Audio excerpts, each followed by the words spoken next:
Hello, welcome to another Talking Beyond Trauma program. My name is Mordecai Dixon.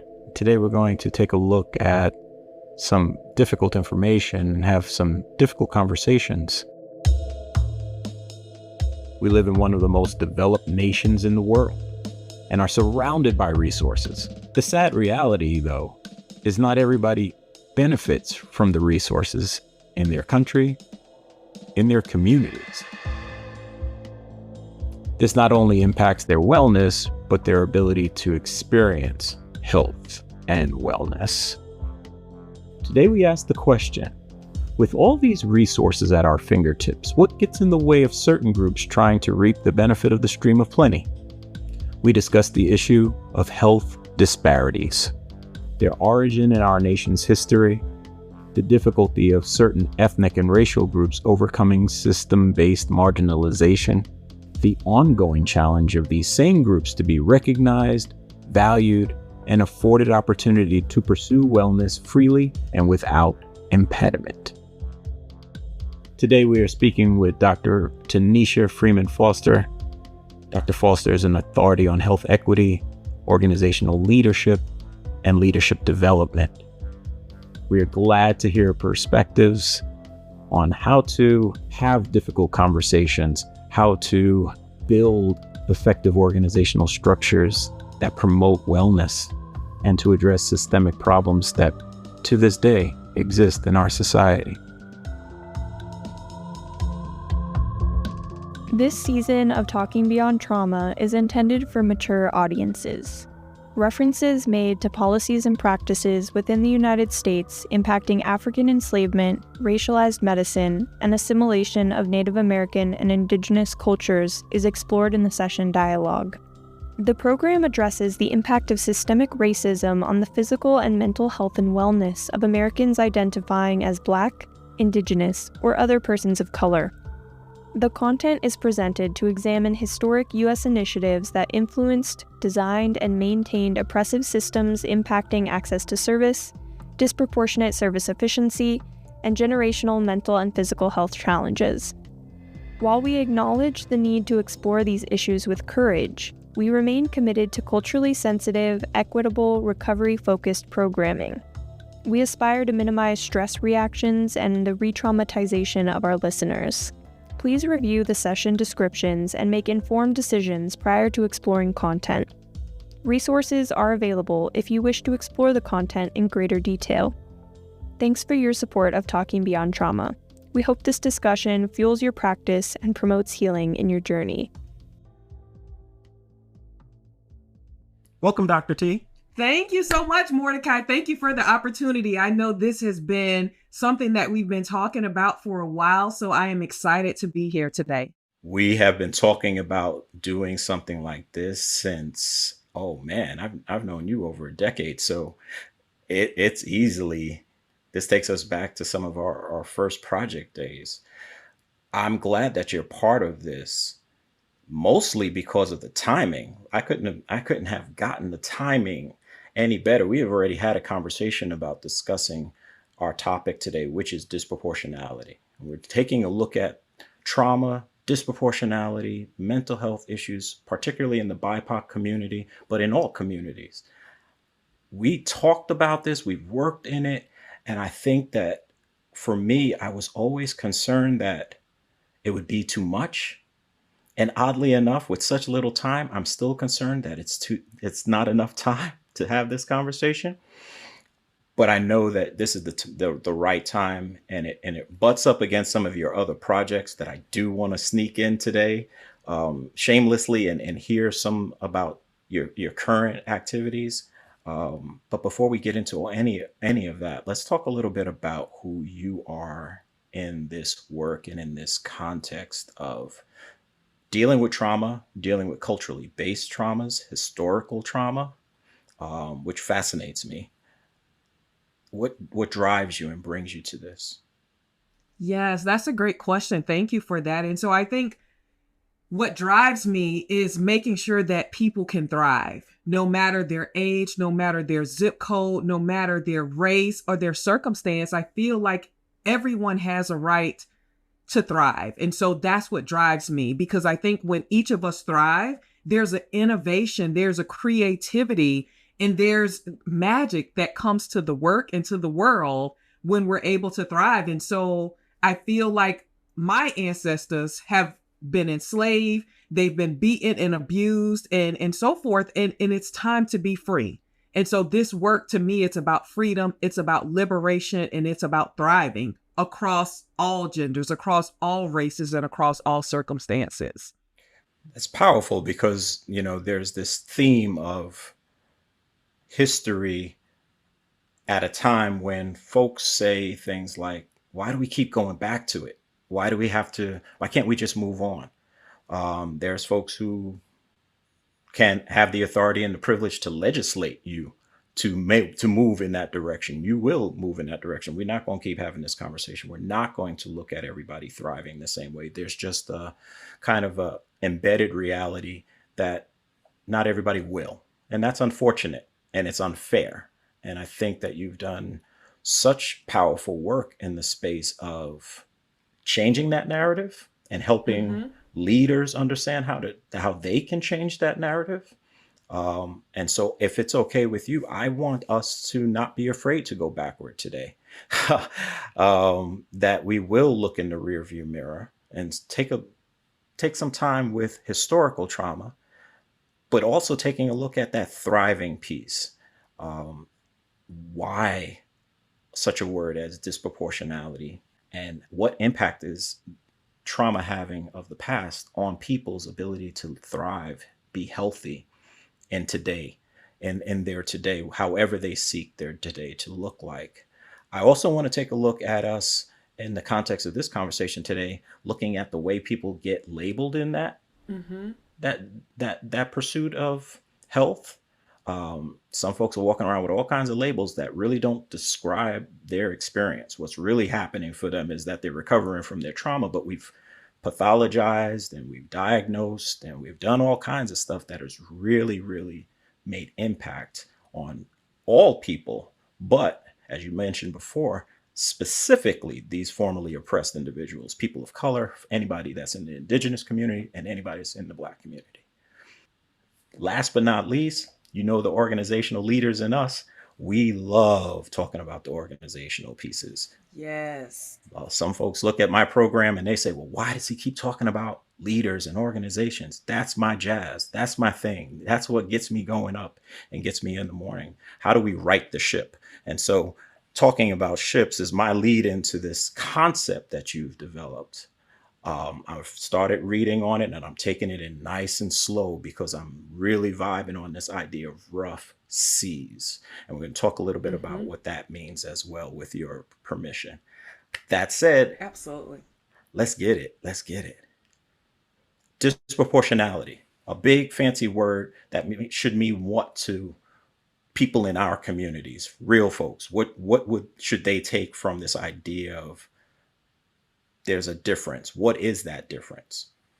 Yeah, that's a great question. And so before this conversation, I took a look at several different definitions of what this means. And so I will break it down according to how I understand it. Okay. And this is not the gospel, it's just a way of looking at it. And so what I look at is starting off with inequities, starting off with things being unequal. And over time, they become disparities.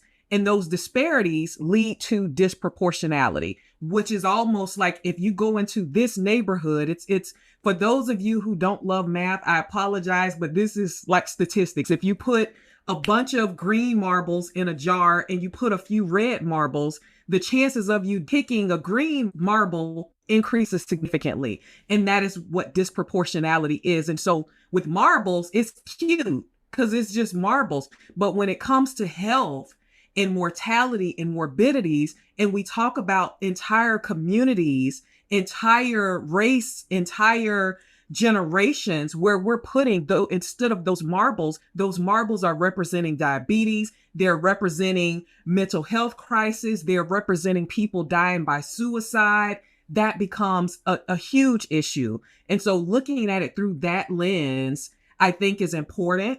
Also looking at what it does to us. And so I say the little d is division, because that's what it causes. If I can other someone and put them into another category, like those people over there, they don't want help, then it divides us. And then the big D is the destruction. What happens as a result of me cutting myself off from another group and no longer being able to see their humanity. And so what I would love for us to do also as we talk, a lot of times, I think you mentioned it earlier, about people saying, why are we continuing to talk about this? And so my goal is I would like for us to move from the why to the what. Not why are we still talking about it, but what part do I play and what can I do to make it better?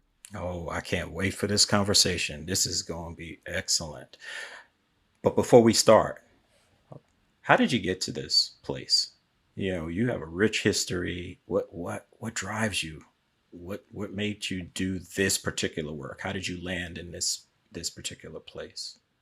Wow, that's a really great question. And so I think for me, it started off in high school. So in our high school, we had several academies, and I was a part of the health academy. And within the health academy, we could graduate with your high school diploma and graduate with a state certification as a certified nursing assistant. And so a lot of people in my family, they are involved in the healthcare field. So I took that route. And one of the things that we had to do, we did shadowing of different and various health occupations. But during our 11th and 12th grade year, we actually wore scrubs and we were in the hospitals and nursing homes.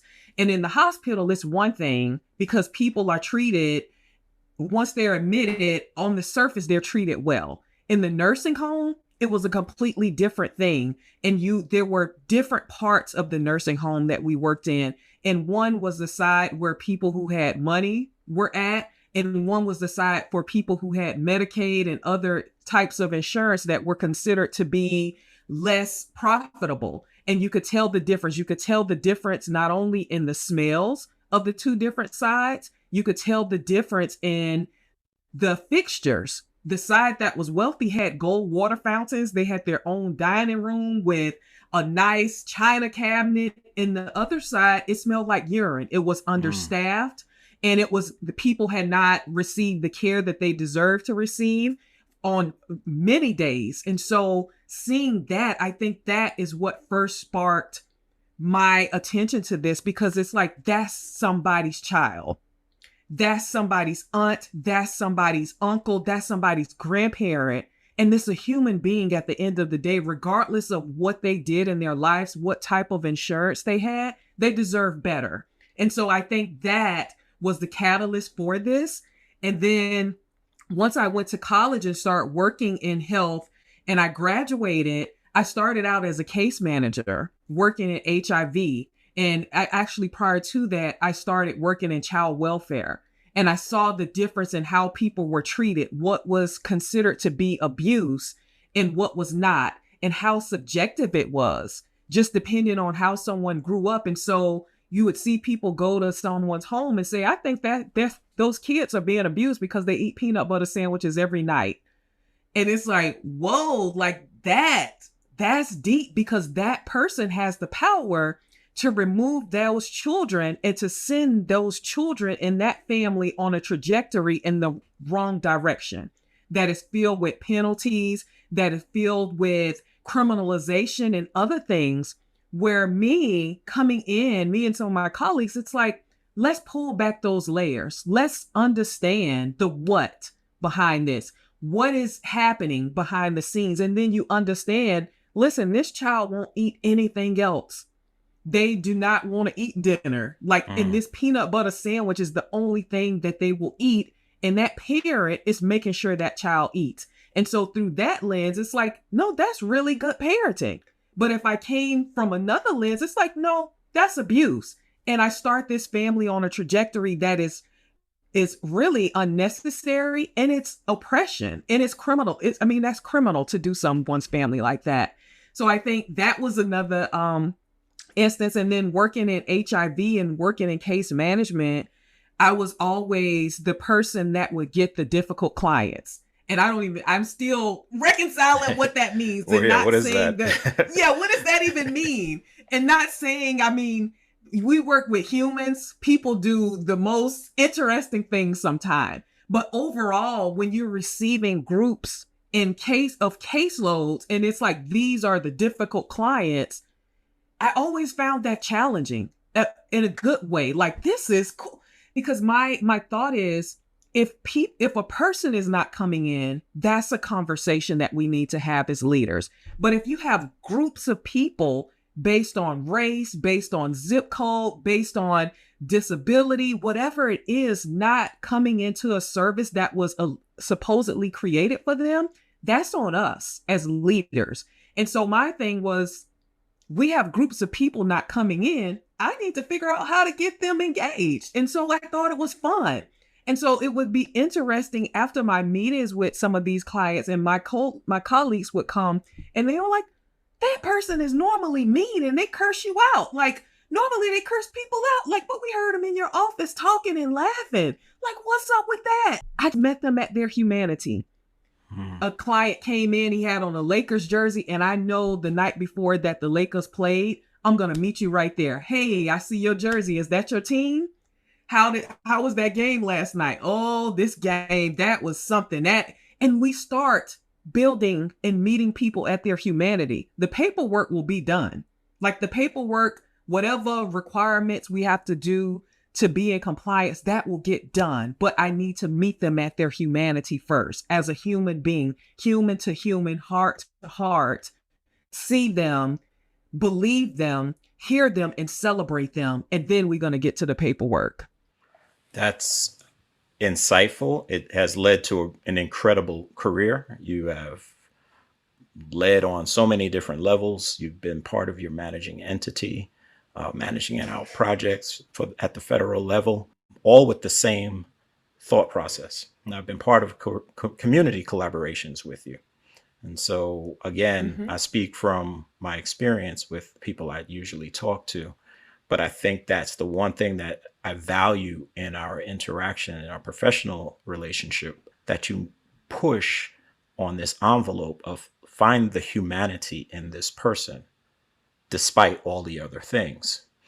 And that's why I think this conversation about disproportionality is so important, because it really doesn't examine the humanity. And again, for those of you who are just listening to this, don't get caught up in the word. Look at it as a major inequity. But for the professionals in the field, that inequity usually comes to our knowledge through a report. And so when you say the report will get done, it resonates, because the report is usually what everybody is looking at. And every time I look at it, I'm going to use my own self and my family as an excuse. The Dixons keep coming up on this report. Oddly enough, everybody in the community got the same thing, but there's something unique about the fact that the Dixons keep popping up on this report that makes us almost say they're okay with this in a society that's not looking at their humanity, or it's just who they are culturally, or worse yet, they don't want this service at all. It's sad, and it's difficult for me as a person who likes to build organizational capacities to hear professionals in the field saying things that are deflated, defeatist, like they just don't want it. Or I don't know what else to do. We've exhausted all of our resources. And so this idea that we can't innovate seems to be pervasive. And then maybe the pseudo-anthropologist in me says, where did that come from? Because we're part of those larger engines. And so I'd like us to talk a little bit about the systems that lead to us not seeing humanity, mostly the medical field and the health related fields that were almost the epicenter in a lot of ways of promulgating racist policies, promulgating falsehoods about these folks that we don't see today, and mostly in the BIPOC. The BIPOC is an acronym, for those of you who are listening today that don't know what I just said. Black, Indigenous peoples, any people of color. By identification, through alliance. So it doesn't necessarily mean that it's the person who is in that system. It could be an extended member of their family who don't even fit into any of those cultural spaces. But there's something about when we put our hand into the marble dish, so to speak, and every time we pull one of those things out and it's not healthy for you, these folks pop up in that selection. And the question we have to ask ourselves is, where does that come from, in my opinion? Do you agree? I agree. The history takes us to some really, really disappointing and annoying. I was incensed, I was infuriated, and I needed some mindful moments. We've been working on mindfulness with Mordecai. And I needed some mindful moments doing some research. There were times in doing the research for this project, and I was just amazed. But some stuff we had already talked about, and I want to visit at least two of those instances. The first is the medical field and the idea of giving somebody a medical diagnosis. Drapetomania. Yes. Let's have that conversation. Dr. T, you want to tell us a little bit about drapetomania? Absolutely. And so drapetomania was a term that was created by Samuel Cartwright. And the term was used to oppress individuals that were enslaved, people who were being abused and enslaved. If they tried to run away and escape, they were given this label, and really not only the label, but assumed to be dangerous, assumed to be out of their mind and to be hysterical, and that these individuals are incapable of caring for themselves. And so we have to come and care for them, and we have to restrain you, we have to beat you more, and we have to do these things because we don't want you to hurt yourself and we don't want you to hurt others. And so under that umbrella, additional abuse, additional deaths, and so many other things happen to these individuals. A PBS program, Africans in America, Diseases and Peculiarities of the Negro Race, discusses some of Dr. Cartwright's work.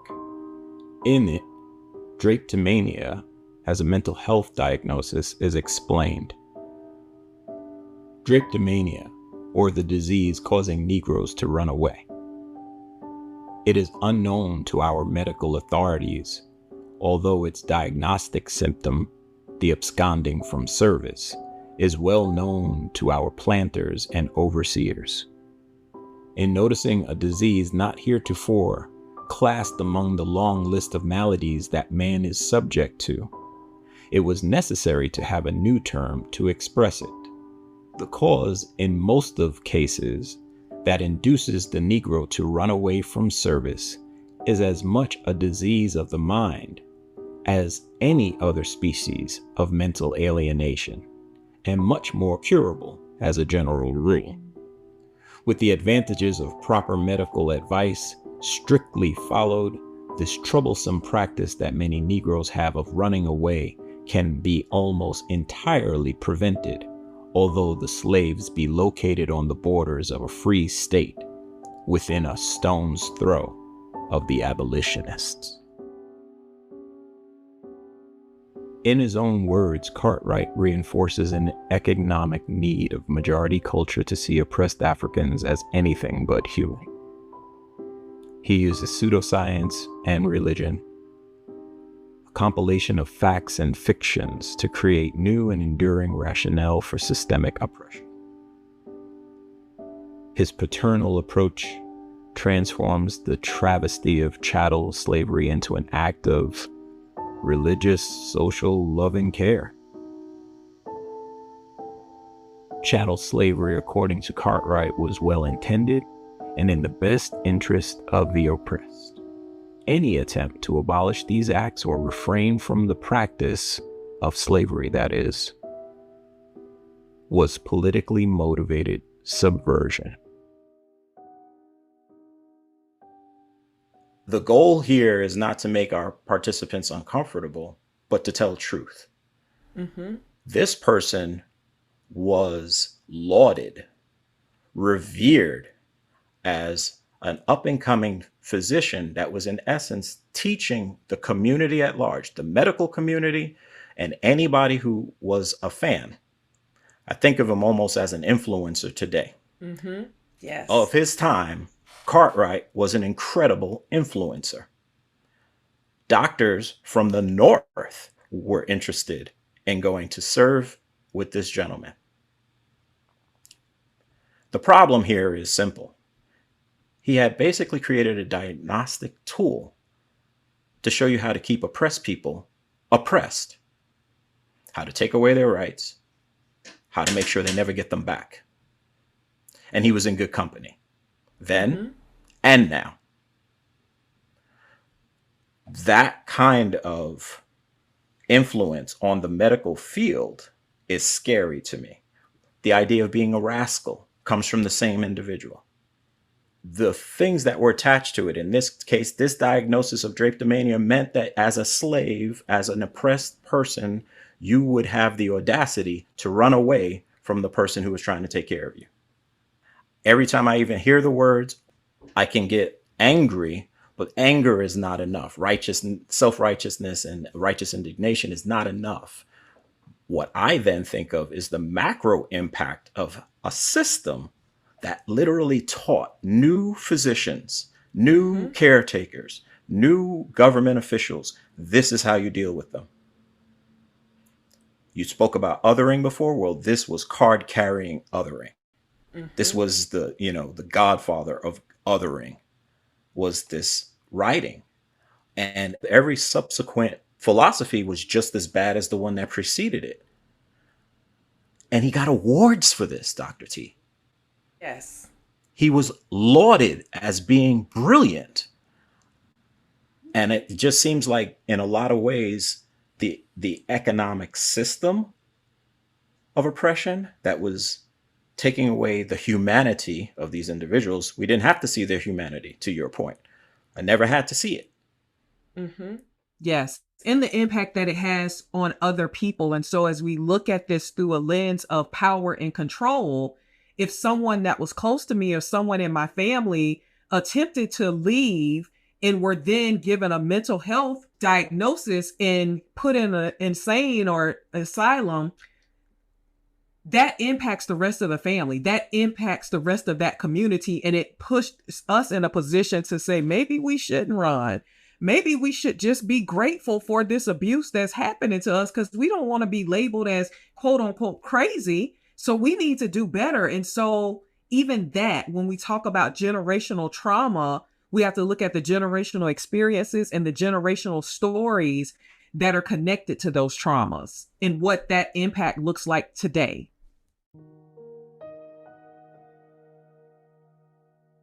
Opened in 1879 in Pennsylvania, the Carlisle Indian Industrial School was the first government-run boarding school for Native Americans.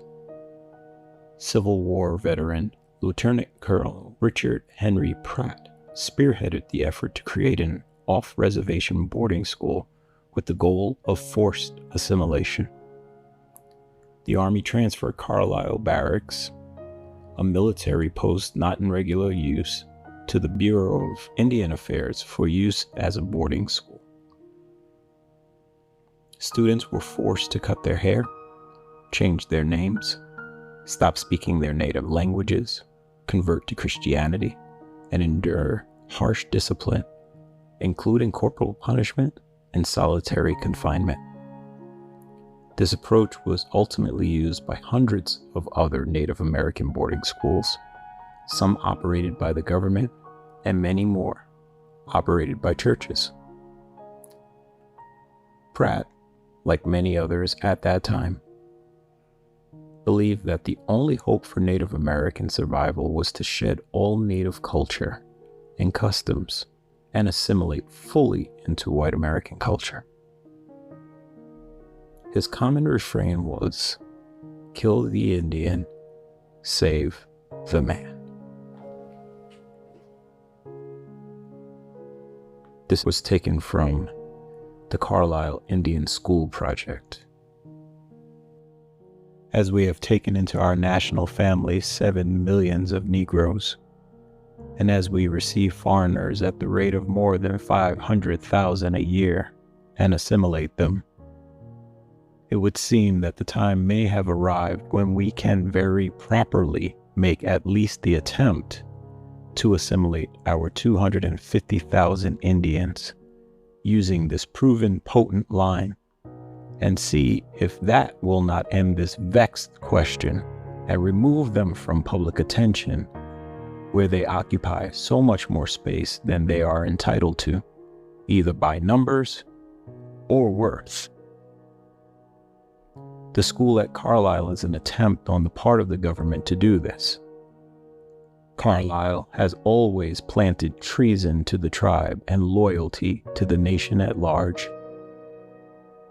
It has preached against colonizing Indians and in favor of individualizing them.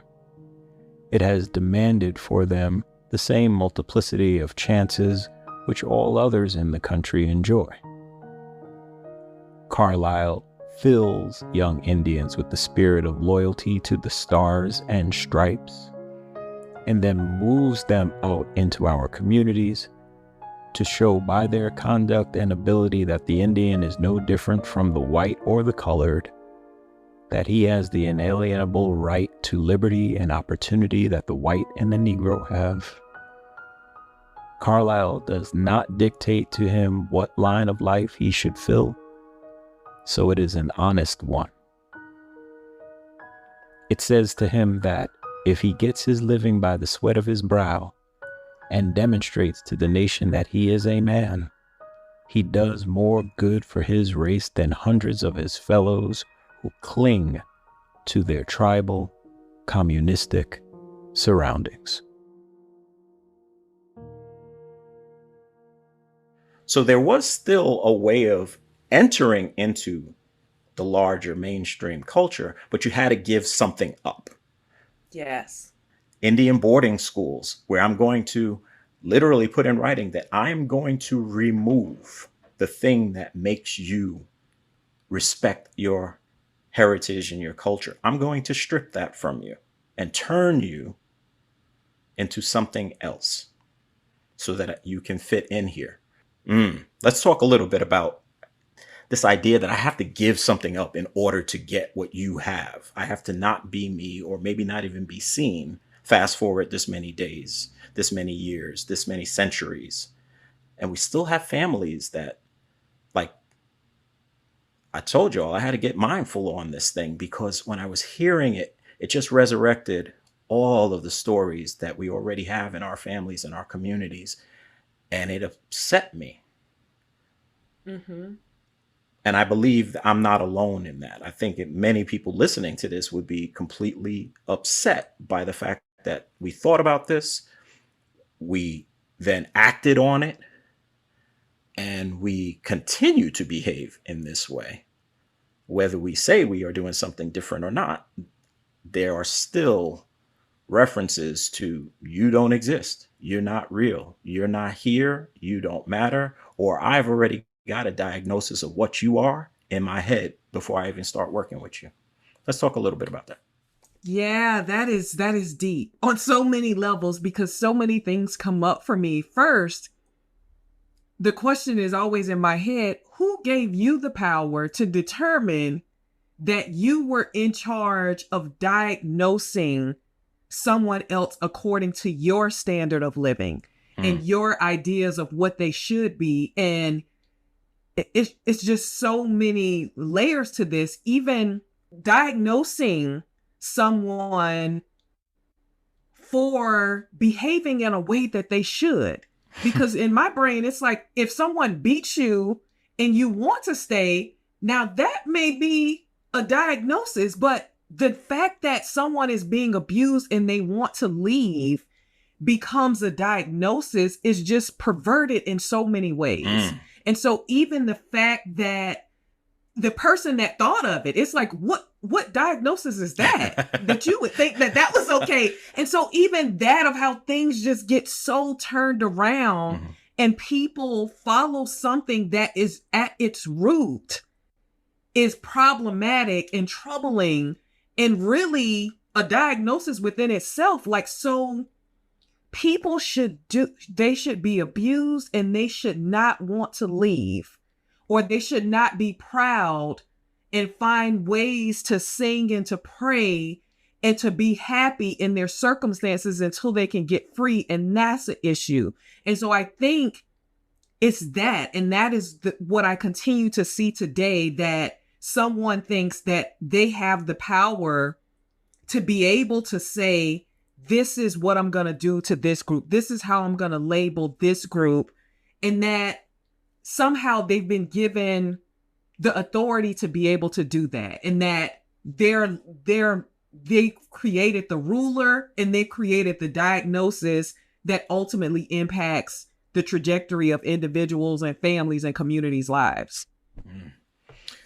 So when you have that kind of power and authority, then you can be more than dangerous. We're seeing a legacy of Cartwright. We're seeing there are a number of systems, the educational system, the juvenile justice system, the penal system. All of these systems have genesis with, like you said, someone who just decided, we have the authority to do this.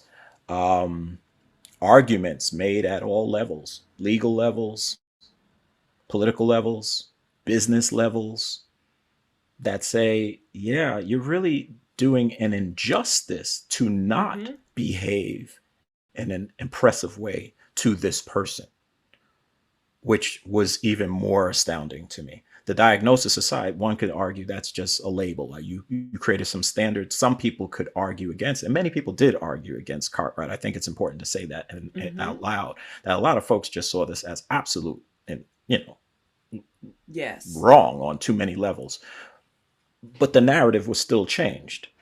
And the pervading theme was, I need what this man is saying to be part of my reality so that I can maintain power. Yes. So if I'm the leader of an orphanage, or if I'm the headmaster at one of these boarding schools that tribal community members have to be placed in, and we started building these levels of care.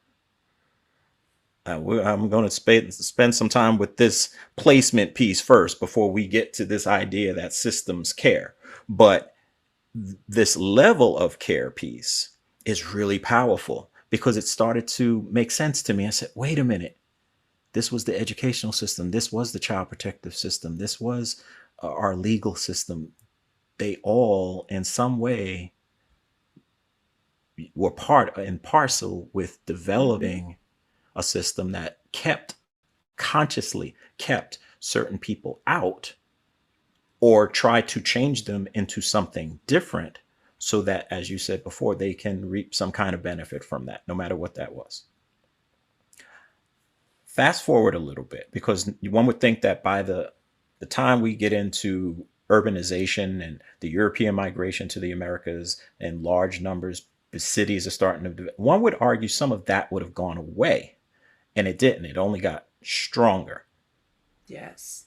Now we're not just dealing with plantation mentalities. We're building rails. Well, we need people to build those rails. And you have these very same othered individuals playing major roles, not exclusive roles, but major roles in the development of those industries, but not having any voice, not being considered real. And those of them who couldn't handle those stresses, the stresses of clear abuse and oppression, were placed in new systems. Sanitariums. I think of orphanages. In fact, some of our child welfare backgrounds are kind of similar.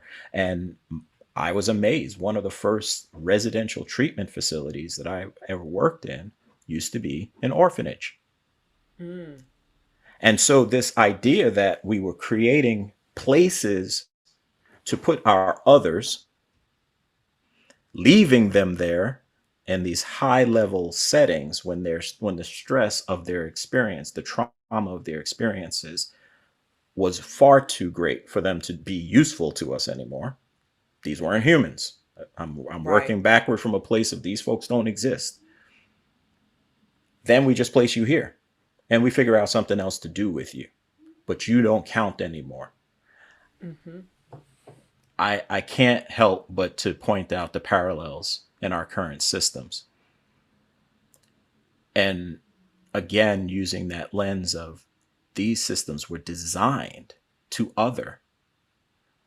How then do caring professionals, which I believe there are many, Mm-hmm. dedicated leaders, not spend time with historical traumas that these folks are bringing to the table?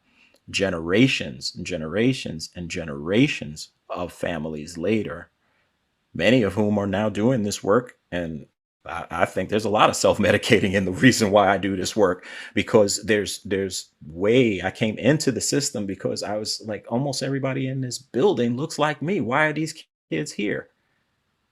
And you're in your mind, you really believe that you're going to change that. But that predated me by centuries. So we have to pay attention to historical trauma. I don't think we have to be mired in it so that we can't move or be innovative. But how many people truly understand the realities of building up these boarding schools? Why are we always surprised to hear that these kids died these tragic deaths, and that, you know, we don't understand the why? How could you not? There's almost an impossibility, in my opinion. You didn't understand that, other than you weren't exposed to it, and now you choose not to be exposed to it. Mm-hmm. Absolutely. Dr. T, what do you suggest then? Because we could talk about the history. Mordecai could be upset about the history. All of us can have a feeling about it, but what do we do with it? What can we proactively, practically do with the knowledge that we just finished talking about? Yeah, that I think the history is necessary. So I think a lot of times we shy away from things that make us uncomfortable. And there's a theme here, because we shy away with conversations that make us uncomfortable, but we also separate ourselves from people that make us uncomfortable. And when we're in positions of power, bad things happen to those people. What's going to happen to them when you do that, when you use your role and your power to do that? And so I always think of history as the foundation of a home. And so if your home is sinking because the foundation is cracking, you could have the nicest paint, the nicest windows, the most fanciest shrubbery and hedges around your home, and the nicest paint colors. But if you don't fix the foundation, it's like standing in quicksand. It just continues to fall apart. And eventually that nice little kitchen you put together, the cabinets are uneven because it's sinking, it's settling. And so it's that's hard work though, because it's so much easier to paint the home. It's so much easier to put windows in. But when you got to dig underneath the home and fix that foundation, that's where the real work comes in. But it's necessary work. That's the good trouble work, that we got to fix that so that everything else can be balanced. And so I think people shy away from hard work, and people shy away from these conversations, but we have to have them, not only to learn about history, but understand how it's repeating itself, how it's evolved, and where we may not be, in the modern sense, enslaving people.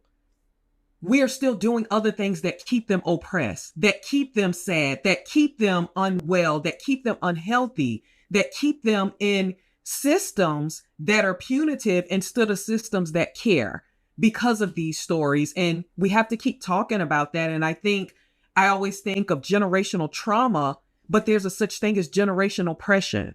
What stories do you keep recycling in your mind that are untrue? What are you learning at your dinner table, and what are you teaching to your kids? Because those individuals will come up and they will have leadership roles. And so it works both ways. We got to disrupt this. And I remember one time a few years ago that one of my colleagues, we always had really good conversations, because that's something that I think is also necessary, that we need to have conversations with people who have different experiences, who experience the world different from us because of their race, because of their skin tone. And so I love stuff like that. And one of my Caucasian colleagues said, so when do you think that Black people will stop talking about slavery?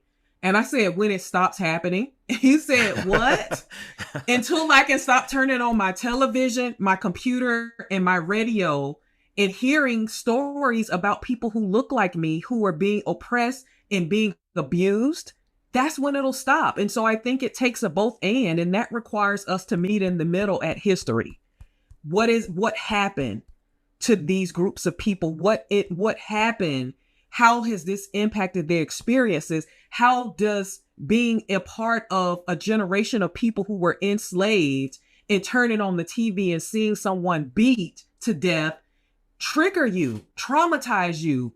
And it's never ending because it never stopped. It just evolved and it moved in different places in different ways. And so we have to be able to have that conversation, and as it pertains to trauma informed, but we have to be able to have real conversations too about what your grandfather, what your uncle, what your aunt told you at the dinner table, and what part of that story do you still carry into your work every day? And how is that impacting people that are different from you? And until we can come together and have that story, we will continue to have these conversations about disproportionality.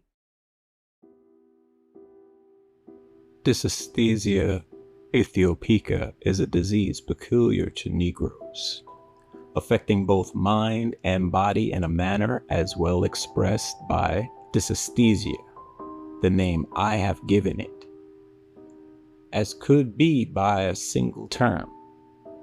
There is both mind and sensibility, but both seem to be difficult to reach by impressions from without.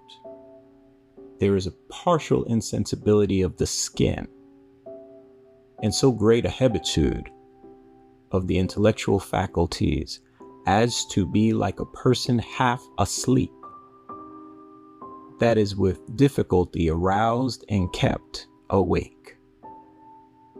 It differs from every other species of mental disease, as it is accompanied with physical signs or lesions of the body discoverable to the medical observer, which are always present and sufficient to account for the symptoms.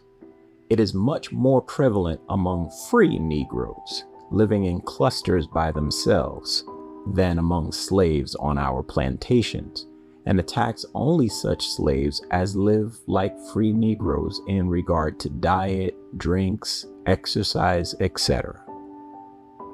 It is not my purpose to treat of the complaint as it prevails among free Negroes, nearly all of whom are more or less afflicted with it, that have not got some white person to direct or to take care of them.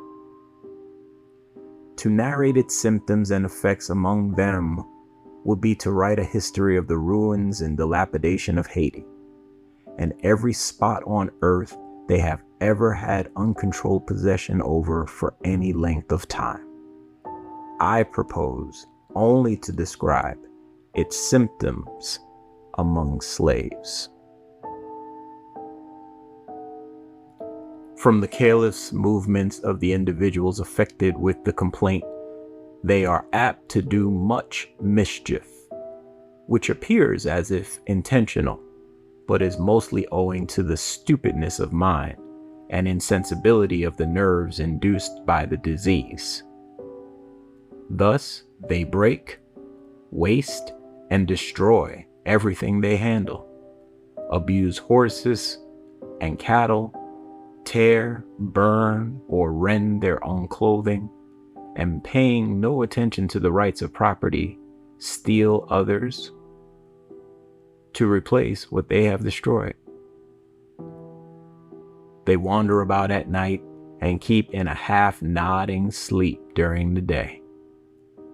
They slight their work, cut up corn, cane, cotton, or tobacco when hoeing it, as if for pure mischief.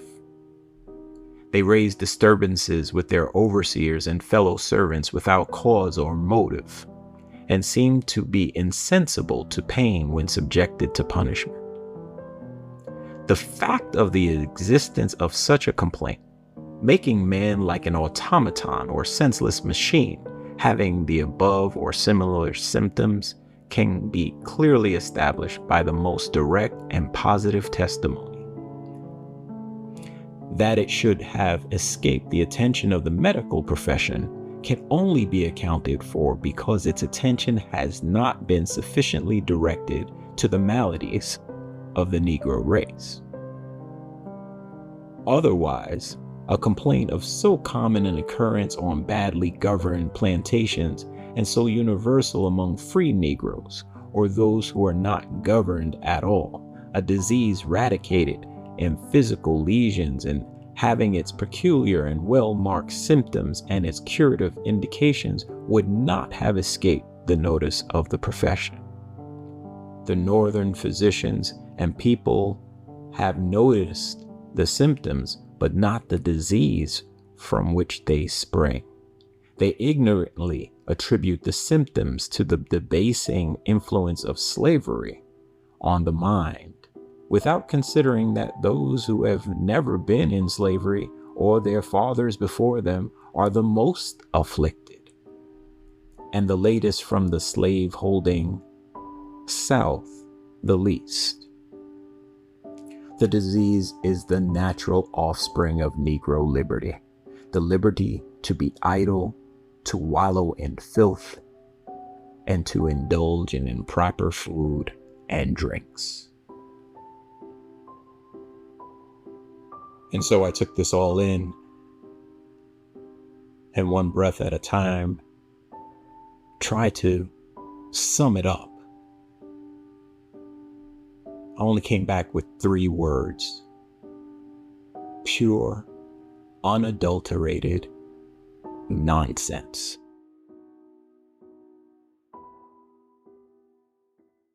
Thank you for tuning in to our production of Talking Beyond Trauma, which is made available by the South-Southwest Mental Health Technology Transfer Center, or MHTTC, through a cooperative agreement funded by the Substance Abuse and Mental Health Services Administration, or SAMHSA. The MHTTC's primary goal is to provide free training, share best practices, and offer ongoing support and consultation to professionals serving individuals with mental health challenges. We would like to extend our gratitude to our guest, Dr. Tonicia Freeman Foster, and our host, Mordecai Dixon, for their contributions to this discussion.